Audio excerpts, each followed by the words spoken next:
Hi, I am Mawar and I'll be presenting the introduction and conclusion. The Bukit Merah case in Perak is one of Southeast Asia's worst radioactive contamination incidents. In 1979, Asian rare earth began processing monazite containing thorium-232 near a residential village.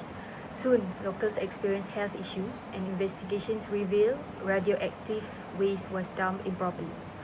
Radiation levels were 88 times above safe limits. Despite protests and expert warnings, the plant ran until 1994.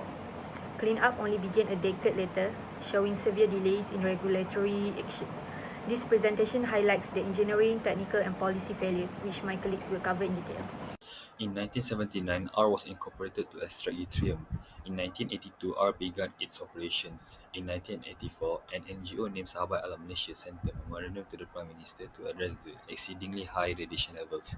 In 1985, residents filed an application to the Ipoh High Court. As a result, the Atomic Energy Licensing Act 1984 was enforced. In 1987, R disregards the injunction from the High Court to stop operations. In 1992, residents won their suit where the High Court orders R to cease operation. However, the decision was overturned by the Supreme Court in the following year. In 1994, R announced closure of his plant, and in 2003, the decommissioning and decontamination of the plant was started. From an environmental perspective, the radioactive pollution wasn't found to be linked to any environmental impact. However, from a human perspective, several were declared dead, baby with birth defects, and leukemia cases was reported within 5 years. So for the technical or engineering issues, the first issue would be the lack of integration of radioactive waste treatment within the core process design. The second issue is waste management and containment failures, where decayed product migrate into the groundwater system. The third issue is radiation pollution engineering, where there is no practice for radiation protection. Next is structural and site engineering considerations, where the facility failed to account for hydrological and geological characteristics. For the monitoring, instrumentation and control systems, the facility's long-term environmental monitoring system were not in place during operations. Lastly, there is no formal decommissioning plan or engineering solution for permanent radioactive waste disposal was available. 4.0 Ethical Reason for Failures. To begin, the Bukit Merah radioactive waste contamination case involved three major categories of failure. First, there was corporate negligence where the company failed to plan for safety and did not contain radioactive waste properly. Second, regulatory non-compliance where they violated laws meant to protect public health and the environment. And third, there was a clear failure in ethical risk management. The company did not inform or engage with the local community despite the serious health risks. These failures combined to create one of Southeast Asia's worst environmental disasters.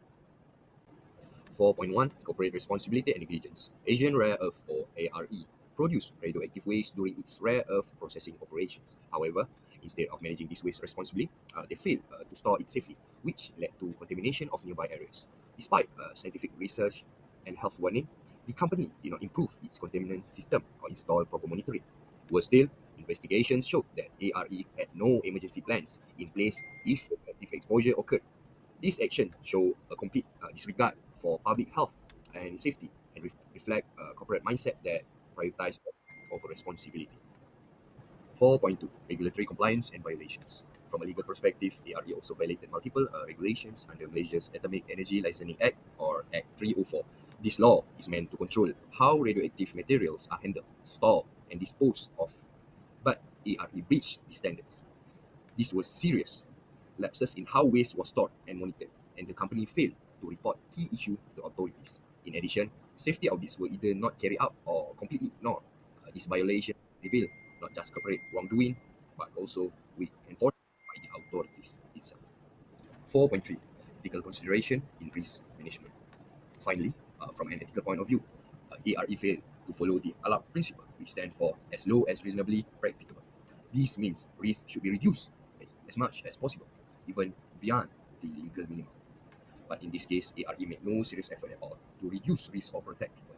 There were no alerts, no community communications, and no emergency procedures. Local people were left out in the dark about the dangers. To make matters worse, there were no systems in place to protect whistleblowers or to allow community concern to be raised and acted on. This shows a complete failures of ethical leadership and risk management. Let's move to recommendation parts. the Bukit Merah case served as a critical reminder of the danger of poor radioactive waste management. To prevent similar incident happens in the future, we propose three key recommendations for this case. The first one, we need to strengthen our environmental monitoring and also the containment. This includes using reliable radiation detectors and upgrading infrastructure to prevent leaks. The second one is we need to promote transparency and also the community engagement, like independent oversight, public reporting, and also community awareness programs are vital to building trust. The last one is we need to enhance our regulatory enforcement. Our authorities must ensure strict compliance, conduct regular audits, and also require emergency preparedness plans. With these all actions, we can better protect our environment and also communities from radioactive risk. Thank you. To conclude, the Bukit Merah incident is one of Malaysia's worst radioactive incident caused by engineering failures and poor waste management. Weak regulations and ethical neglect-led operations continue despite clear risk. The community faced illness, death, and environmental damage. This case shows the need for safer design, stricter enforcement, and better public transparency in future hazardous projects. Thank you.